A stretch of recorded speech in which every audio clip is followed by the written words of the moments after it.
So there are two methods of manual inline stabilization. एक method जिसमें stabilise करने वाला पेशेंट के हेड एंड पे होता है और दूसरा मेथड जिसमें स्टेबलाइज करने के लिए पेशेंट की बॉडी की तरफ होते हैं. तो हेलमेट रिमूवल में जब मैनुअल इनलाइन स्टेबलाइजेशन करना होता है तो जो स्टेबलाइज कर रहा है वो पेशेंट के बॉडी की तरफ होता है.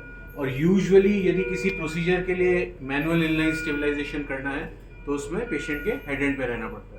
तो पेशेंट के हेड एंड पे मैनुअल इनलाइन स्टेबलाइजेशन जिसको हम MILS कहते हैं वो तो हेड एंड से मैनुअल इनलाइन स्टेबलाइजेशन के लिए स्टेबलाइज करने वाले के दोनों हाथ पेशेंट के नेक के पीछे होते हैं.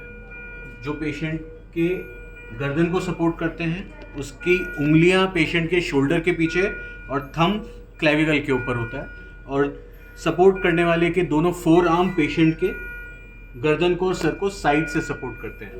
ये पोजीशन, इस पोजीशन में पेशेंट के नेक में कोई भी साइडवेज एबनॉर्मल मूवमेंट नहीं होगा. This is called as manual inline stabilisation from head end. Second method of manual inline stabilisation जिसके अंदर स्टेबलाइज करने वाला व्यक्ति पेशेंट के बॉडी की तरफ होता है, खासतौर पे उस प्रोसीजर में जब आपको इंट्यूबेट करना है या हेलमेट उतारना है. इस प्रोसीजर में स्टेबलाइज करने के लिए आपके हाथ की दोनों हाथ के फिंगर्स पेशेंट के ऑक्सीपुट मतलब सर के पीछे और गर्दन को सपोर्ट करते हैं.